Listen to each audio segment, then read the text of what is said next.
ჩვენ გვეგონა რომ უკვე ვიცოდით ნეანდერტალელების მთელი ისტორია. ეს იყო უძველესი ადამიანი, რომელიც საბოლოოდ თანამედროვე ადამიანებმა ჩაანაცვლეს. მაგრამ გიბრალტარის ერთმა მღვიმემ გამოავლინა მტკიცებულება, რომელიც შეიძლება შეცვალოს ჩვენი შეხედულება მათ შესახებ. ეს არის საიდუმლო, რომელიც 40,000 წლის განმავლობაში იყო დამალული და შესაძლოა დაამტკიცოს, რომ ნეანდერტალელები უფრო ჭკვიანები და ჩვენთან მეტად მსგავსები იყვნენ. მაგრამ სანამ დავიწყებ განხილვას, გთხოვთ დაალაიქოთ და გამოიწეროთ ჩვენი არხი. ეს ჩვენთვის, კონტენტ კრეატორებისთვის ძალიან დიდი დახმარება. ასე რომ დავიწყოთ. ბეჭედი, რას მივაღწიეთ 9 წლიანი ძიების შემდეგ? 80,000 წლის განმავლობაში ვანგარდის მღვიმეში რაღაც იმალებოდა კედრის უკან. ეს არც ჩამონგრეული ქვა იყო და არც ბუნებრივი ნამსხვრევები, არამედ დალუქული რამ. როდესაც არქეოლოგებმა საბოლოოდ გახსნეს იგი, 9 წლიანი გათხრების შემდეგ ისინი შევიდნენ ოთახში, რომელიც ხელუხლებელი იყო. ეს ყველაფერი ჯერ კიდევ მაშინ არ არსებობდა, როცა ბოლო ნეანდერტალელი ცოცხლობდა და რაც მათ დახვდათ, კიდევ უფრო გასაოცარი საიდუმლო იყო. ღრმა ბუჩყალების ნაკვალევი იყო ამოთვიფრული კირქვაზე. იყო მტაცებელი ცხოველების ძვლები, რომლებიც ჩვეულებრივ ერთ ადგილას არ უნდა ყოფილიყვნენ თავმოყრილი. ასევე იყო ზღვის ნიჟარა, რომელიც გამოქვაბულის ყველაზე შორეულ ნაწილში იყო მიტანილი, იმ ადგილას, სადაც სრული სიბნელეს უპევდა. იყო ადამიანი, რომელმაც ეს კამერა დალუქა და შიგნით იყო რაღაც, რაც სასოწარკვეთილად ცდილობდა გამოსვლას. ეს აღმოჩენა გაკეთდა 9 წლიანი გათხრების შემდეგ. 9 წლის განმავლობაში არქეოლოგთა ჯგუფი მუშაობდა ვანგარდის გამოქვაბულის ყველაზე ღრმა ნაწილში, გიბრალტარში. მათ ხელმძღვანელობდა პროფესორი კლაივ ფინლეისონი, ნეანდერტალელთა ქცევის შესწავლის ერთ-ერთი წამყვანი ექსპერტი. ისინი ნელა აშორებდნენ ნალექს. თითოეული ფენა თხელი იყო, თითოეული ნიადაგი მოწმდებოდა, თითოეული ნაპოვნი ნამსხვრევი ცალკე მოწმდებოდა. ყოველ სანტიმეტრს ზომავდნენ. შემდეგ მათ აღმოაჩინეს რაღაც, რამაც მათი გამოძიება შეაჩერა, როცა იძიებდნენ. შემდეგ მეცნიერებმა დაადასტურეს ის, რასაც გუნდი ნელ-ნელა ეშინოდა. და როცა საბოლოოდ გახსნეს, მათ აღმოაჩინეს კამერა, რომელიც პირდაპირ მღვიმის ჭერში იყო გამოკვეთილი. მისი სიღრმე იყო 13 მეტრი, ანუ დაახლოებით 42 ფუტი, დახურული და ხელშეუხებელი სიბნელე. ის სრულად იყო გამოყოფილი გარე სამყაროსგან. ის იქ იყო მანამდე, სანამ თანამედროვე ადამიანებმა საფრანგეთსა და ესპანეთში პირველი მღვიმის ნახატები შექმნეს. მანამდე, სანამ მიწათმოქმედება დაიწყებოდა. მანამდე, სანამ რაიმე ცივილიზაცია წარმოიშვებოდა მიწათმოქმედებაში. როდესაც შესასვლელი გაიხსნა, მათ უცნაური ჰაერი შეეგებათ. ცივი, ძველი და ოდნავ ორგანული მასალის სუნით, რომელიც მხოლოდ მაშინ წარმოიქმნება, როდესაც ბიოლოგიური ნარჩენები ძალიან დიდი ხნის განმავლობაში ხელშეუხებლად რჩება. არქეოლოგების თქმით, კამერაში შესვლა ისეთივეა, როგორც სიჩუმეში შესვლა. სიჩუმეში, რომელიც ყურს ჭრის. არ არის ჰაერის ნაკადი, არ არის ხმა. ეს არის ოთახი, რომელიც სრულად უძრავად დარჩა. მაშინ, როცა მის გარეთ მთელი მსოფლიო ისე შეიცვალა, რომ ვეღარ იცნობ. ეს თავშესაფარი არ არის. არ არსებობს მიზეზი, რომ ადამიანის გადარჩენისთვის ვინმემ ჩასულიყო 13 მეტრზე დახურულ კლდის ნაწილში. ვანგარდის მღვიმე ზღვის პირას მდებარეობს. და 40,000 წლის შემდეგ მიეცა შესაძლებლობა, რომ გამოეკულიათ იგი. როდესაც არქეოლოგები პირველად შევიდნენ კამერაში, მათ მაშინვე არ შეუმჩნევიათ ძვლები, არც არტეფაქტები, არამედ თავად კედლები. ოთახის თითქმის ყოველი ნაწილი დაფარული იყო ღრმა ნაკაწრებით, რომლებიც პირდაპირ კირქვაზე იყო ამოტვიფრული. ეს უბრალოდ ზედაპირული ნაკაწრები არ იყო.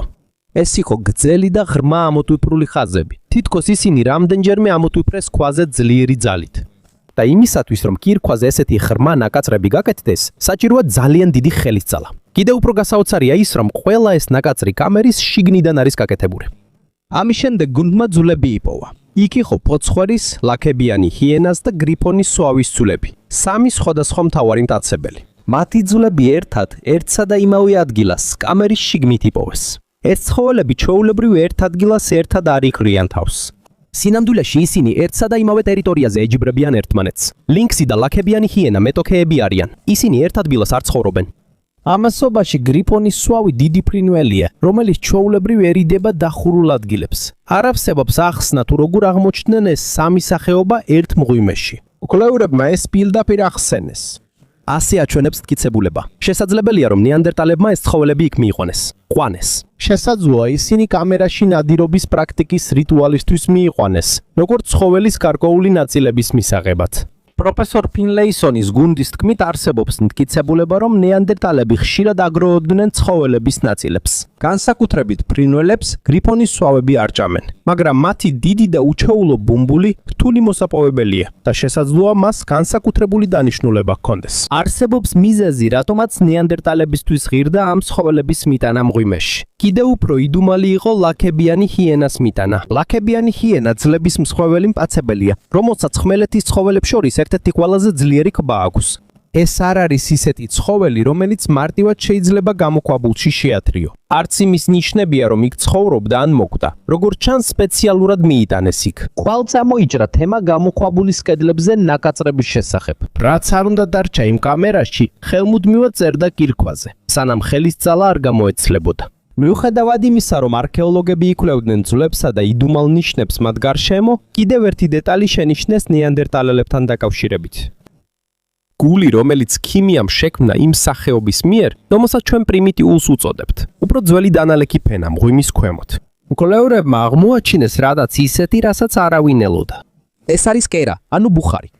მაგრამ როცა მეცნიერებმა ეს შეისწავლეს, აღმოაჩინეს, რომ ეს საკვების მოსამზადებლად არ იყო განკუთვნილი. ეს იყო უძველესი ლაბორატორიის ტიპი, სადაც ნეანდერტალელები ამზადებდნენ მყარ წებოს, რომელსაც ტარს ეძახდნენ, კონტროლირებადი სითბოსა და მცირე რაოდენობის ჟანგბადის გამოყენებით.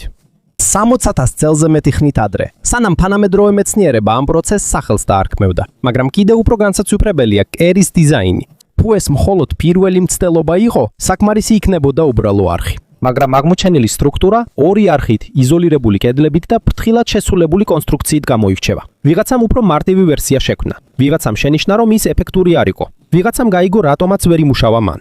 და ვიღაცამ უკეთესი შემცვლელი დააპროექტა. ეს ინსტინქტი არ არის.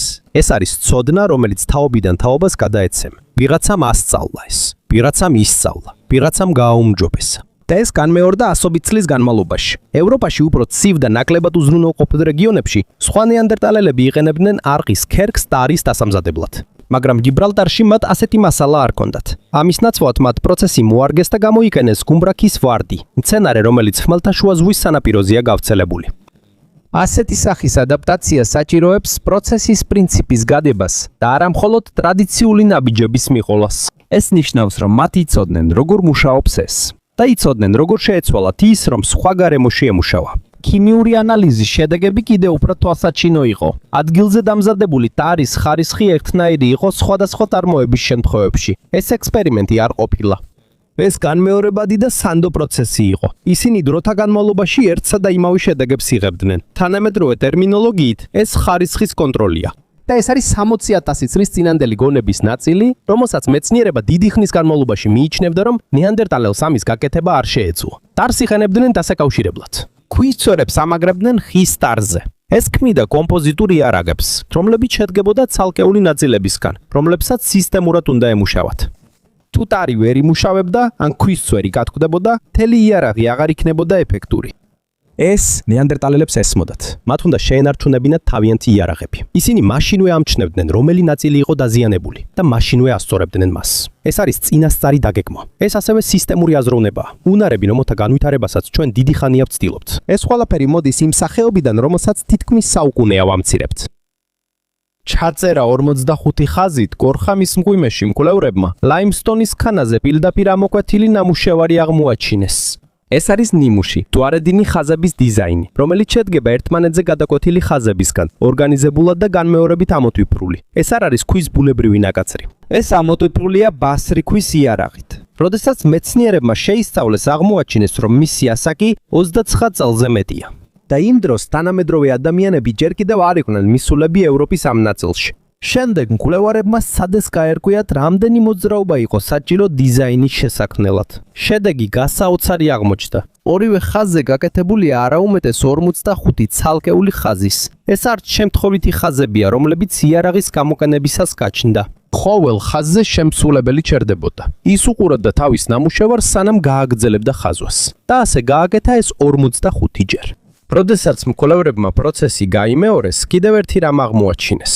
მათ შეძლეს ზუსტად დაედგინათ თითოეული ხაზის თანმიმდევრობა. პირველად გაკეთდა ძირითადი ხაზები, შემდეგ დაემატა მეორეული ხაზები, რათა შევსებულიყო შუალედები. ეს დეტალი ძალიან მნიშვნელოვანია. ეს აჩვენებს, რომ სანამ პირველი ხაზს გაავლებდა ქანაზე, შემოქმედს უკვე სულად ჰქონდა წარმოდგენილი მომავალი დიზაინი. მან ზუსტად იცოდა, როგორი დიზაინი სუგდა. აღმოჩენა კიდევ უფრო გასაოცარი გახდა, როდესაც დააკვირდნენ, სად იქნა ის ნაპოვნი. ეს არ იყო მღვიმის შესასვლელთან ახლოს. გრავიურა აღმოაჩინეს მღვიმის იმ ნაწილში, სადაც მზის სხივები თითქმის არ აღწევს. ეს ნიშნავს, რომ ადამიანი, რომელმაც 54 ხაზის გაკეთება შეძლო, სიბნელეში მუშაობდა. მხოლოდ ორი შესაძლებლობა არსებობს. შესაძლოა მან დიზაინის ზეპირად იცოდა და მხოლოდ მეხსიერებითა და შეგრძნებით შექმნა იგი. ან მან ხელოვნური განათება გამოიყენა გრავირებისას. რომელი ვარიანტიც არ უნდა იყოს, ორივე მოითხოვს ფრთხილ დაგეგმვას და მკაფიო განზრახვას. და ეს არ შეესაბამება ნეანდერტალელების შესაძლებლობების შესახებ არსებულ რწმენას. ბევრი ათწლეულის განმავლობაში აბსტრაქტული სიმბოლოებისა და აზრიანი ნიმუშების შექმნის უნარი ითვლებოდა ერთ-ერთ უმნიშვნელოვანეს განსხვავებად თანამედროვე ადამიანებსა და სხვა ადამიანურ სახეობებს შორის. ეს ერთ-ერთი მიზეზია, რის გამოც მიიჩნეოდა, რომ ჩვენი აზროვნება უფრო მაღალ დონეზეა. ძველი შეხედულების მიხედვით, ნეანდერტალელებს სიმბოლური აზროვნების მიღწევა არ შეეძლოთ, მაგრამ აი პრობლემა. ბორჰამის მღვიმეში არსებული გრავიურა იქ იყო მანამდე, სანამ თანამედროვე ადამიანები ამ რეგიონში მოვიდოდნენ. ეს ნეანდერტალელმა გააკეთა სიბნელეში და 54 დათქმით, პროფესორ ფინ ლეისონის თქმით, რომელიც ამ კვლევას ხელმძღვანელობდა, რასაც გრავიურა სინამდვილეში ნიშნავს, პროფესორ ფინ ლეისონის პასუხი მარტივია. მან არ იცის, ეს ხელოვნებაა თუ უბრალოდ ნახატი. მაგრამ აშკარაა, რომ ეს აბსტრაქტული დიზაინია, რომელიც 39000 წელზე მეტი ხნის წინ გაკეთდა. იმ დროს, როცა თანამედროვე ადამიანები ჯერ არ არსებობდნენ, გიბრალტართან ახლოს, The Burials-ში. მღვიმეებმა მოქცეს დალუქული ოთახები, რთული იარაღები და სიმბოლოები, რომლებიც სიბნელეში იყო ამოტვიფრული. მაგრამ კიდევ უფრო მნიშვნელოვანი მტკიცებულება არსებობს სხვა ნეანდერტალელთა ადგილებიდან ევროპაში. ეს მტკიცებულება არ ეხება ტექნოლოგიას ან ხელოვნებას, არამედ იმას, თუ როგორ ეპყრობოდნენ ისინი გარდაცვლილებს. ისინი უბრალოდ არ ტოვებდნენ თავიანთ გარდაცვლილებს. ისინი არ ტოვებდნენ მათ იქ, სადაც დაეცემოდნენ. ისინი მარხავდნენ მათ და ამას დიდი სიფრთხილით აკეთებდნენ. შანიდარის მღვიმეში, ჩრდილოეთ ერაყში, აღმოაჩინეს ნეანდერტალელის სამარხი, რომლის ასაკიც დაახლოებით 70000 წელია. როდესაც მეცნიერებმა შეისწავლეს ნიადაგი გვამის გარშემო, მათ აღმოაჩინეს მტვრის მაღალი კონცენტრაცია სხვადასხვა ყვავილოვანი მცენარეებიდან. ეს მცენარეები მღვიმეში არ იზრდება. ეს ნიშნავს, რომ ვიღაცამ ისინი გარედან მოიტანა და განზრახ დააწყო გარდაცვლილის ახლოს. თუ ეს ინტერპრეტაცია სწორია, ეს შეიძლება იყოს მსოფლიოში ყველაზე ძველი ცნობილი სამარხის შესაწირი. მაგრამ მხოლოდ ყვავილები არ არის მნიშვნელოვანი. სხეულის პოზიციაც მნიშვნელოვანია. ის უბრალოდ იატაკზე არ დაუდიათ, ფრთხილად დაალაგეს. მუხლები მკერდთან ახლოსაა მიყვანილი, ხელები მოწესრიგებულია და დაასვენეს თხელსაფლავში, რომელიც აშკარად ამ მიზნით იყო გათხრილი. ვიღაცამ გადაწყვიტა, როგორ მიეცილებინათ გარდაცვლილის სამარხში. ვიღაცამ გათხარა, ვიღაცამ დაალაგა სხეული. ლაფერაზიეში საფრანგეთში აღმოაჩინეს რამდენიმე ერთად დამარხული ნეანდერტალელი. იყვნენ უფროსებიც, იყვნენ ბავშვებიც. ერთსა და იმავე ადგილას ცალკეული სამარხებია. თითქოს დამმარხავებს სურდათ. ოჯახი ერთად დაეტოვებინათ სიკვდილის შემდეგაც. სხვა ადგილებშიც აღმოაჩინეს წითელი ოქრე, რომელიც პირდაპირ გარდაცვლილთა ძვლებზე იყო დადებული. გაქრობა მთელ ევროპაში ერთი და იგივე ნიმუში მეორდება არქეოლოგიურ ჩანაწერებში. ყველა რეგიონში, სადაც თანამედროვე ადამიანები მივიდნენ, ნელ-ნელა ქრება ნეანდერტალელთა არსებობის კვალი. ეს მხოლოდ ერთხელ ან ორჯერ არ მომხდარა. ეს განმეორდა კონტინენტის სხვადასხვა ნაწილში. ყოველჯერზე, როდესაც თანამედროვე ადამიანები ახალ ადგილას ჩადიან, იქვე მთავრდება ნეანდერტალელთა დასახლების მტკიცებულებაც. იმდენად ერთნაირია ეს მოდელი, რომ მეცნიერებს გაუჭირდათ მისი უბრალოდ ამფროვა დახსნა. მაგრამ კიდევ ერთი მნიშვნელოვანი რამ არის. ეს ორი ადამიანის სახეობა მხოლოდ კი არ შეხვდა ერთმანეთს, მათ შორის ურთიერთობას ჩამოყალიბდა. ჩვენ ეს ვიცით იმიტომ, რომ დღემდე ჩვენში შემორჩენილია მათი გენეტიკური მემკვიდრეობა. ადამიანების უმეტესობას, რომელთა წარმოშობაც სუბსაჰარული აფრიკიდან არ არის, აქვთ დაახლოებით 1-დან 4%-მდე ნეანდერტალელის დნმ. ეს ნიშნავს, რომ წარსულში გარკვეულ მომენტებში ნეანდერტალელები და თანამედროვე ადამიანები უბრალოდ მეზობლები არ იყვნენ. მათ ჰყავდათ შვილები და სწორედ ამ შვილების ის კვალი ინახავს მათ გენეტიკას. მაგრამ მიუხედავად ამისა, მხოლოდ ერთი სახეობა დარჩა როგორც დამოუკიდებელი პოპულაცია. მეორე საბოლოოდ გაქრა. ნეანდერტალელების ბოლო პერიოდის რამდენიმე ნაშთი აღმოჩენილია, რომლებზეც ჩანს ბასრი იარაღით მეკანებული მძიმე ჭრილობების კვალი. ეს ჭრილობები ვერ აიხსნება როგორც მტაცებელი ცხოველების თავდასხმის შედეგი. პირიქით, ეს შეიძლება იყოს სხვა ადამიანებთან დაპირისპირების შედეგად მიღებული დაზიანებები. ეს არ ამტკიცებს, რომ ორ სახეობას შორის ფართომასშტაბიანი ომი იყო, მაგრამ აჩვენებს, რომ ზოგჯერ ძალადობრივი დაპირისპირება ხდებოდა და სანამ ეს ხდებოდა, კიდევ ერთი კრიზისი ნელ-ნელა ანგრევდა მათ სამყაროს. ნეანდერტალელების ეპოქაში გიბრალტარში მღვიმეების წინ დიდი ველი იყო გადაჭიმული. შრალი მიწის 4 კილომეტრზე მეტი ვრცელდებოდა დღევანდელი სანაპიროს მიღმა. იქ იყო ტყეები, ბალახიანი ველები და ცხოველები, რომლებსაც ისინი ნადირობდნენ. ეს იყო მათი ცხოვრების საფუძველი ათასობით წლის განმავლობაში, მაგრამ როცა ბოლო გამყინვარების ეპოქა მთავრდებოდა, ზღვის დონე მზრდა დაიწყო. ნელ-ნელა ძველი სანადირო ადგილებიც წყალქვეშ აღმოჩნდა. მათთვის ხელმისაწვდომი სივრცე სულ უფრო მცირდებოდა. თითოეული თაობა ხედავდა, როგორ უახლოვდებოდა წყალი სულ უფრო და უფრო, სანამ დრო არ დადგა, როცა წასასვლელი აღარ დარჩათ. ერთი მხრივ იყო თანამედროვე ადამიანის მზარდი მოსახლეობა, მეორე მხრივ კი ზღვის დონის მატება. ორი კრიზისი ერთდროულად დადგა და ნეანდერტალელები იყვნენ ადამიანები, რომლებიც კუპრს ამზადებდნენ. ისინი სიმბოლოებს ქმნიდნენ. მათ რიტუალით მარხავდნენ გარდაცვლილებს და ღრმა მღვიმეებში მოქონდათ ნიჟარები. ისინი ნელ-ნელა იძულებულნი გახდნენ დაეტოვებინათ თავიანთი მიწები და უკან დაეხიათ ევროპის ბოლო დასახლებულ ნაწილამდე. ბოლოს კი აღარავინ დარჩა. ნამდვილად დაკარგული იყო არა მხოლოდ მათი მოსახლეობა, არამედ მათი კულტურაც, მათი ისტორიები, მათი რიტუალები, მათი რწმენები, მათი სიმბოლოები. სოდნა, რომელიც მათ ასობით ათასი წლის განმავლობაში გადასცემდნენ ერთმანეთს. ეს ყველაფერი წამში გაქრა. თუ შევადარებთ მსოფლიოს ისტორიის სიგრძეს. 80,000 წლის განმავლობაში ვენგარდის მღვიმეში ოთახი დახურული და მშვიდი იყო. იმ დროს, როცა კლიმატი იცვლებოდა, როცა ცივილიზაციები ყალიბდებოდა, იმ დროს, როცა იმპერიებს აშენებდნენ და ანგრევდნენ, როცა ადამიანი ცვიდა პლანეტის სახეს. ეს ოთახი დარჩა ბნელში დამალული და როცა საბოლოოდ გაიხსნა, შიგნით ნაპოვნი არ იყო ოქრო, არ იყო სიმდიდრე, არამედ ერთი გზავნილი, სამყაროდან, რომელიც დიდი ხნის წინ გაქრა. ეს არის ჩანაწერი ადამიანების შესახებ, რომლებსაც წარმოდგენაც არ ჰქონდათ, რომ ისინი იყვნენ თავიანთი სახეობის ბოლო თაობა. და ალბათ ეს არის ყველაზე ღრმა გაკვეთილი ვენგვენგარდის მღვიმიდან.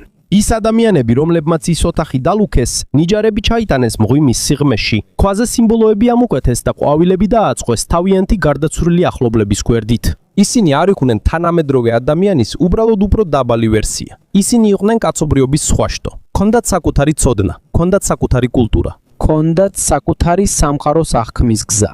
და როცა არქეოლოგები კიდევ უფრო ღრმად ხიან მღვიმის ქვეშ, შესაძლებელია კიდევ უფრო მეტი არ მოვაჩინოთ. ეს არის ისტორიის ფრაგმენტები, რომელიც თითქმის მთლიანად წაშალა დროა, მაგრამ ისინი კვლავ და კვლავ ჩნდებიან სიბნელიდან.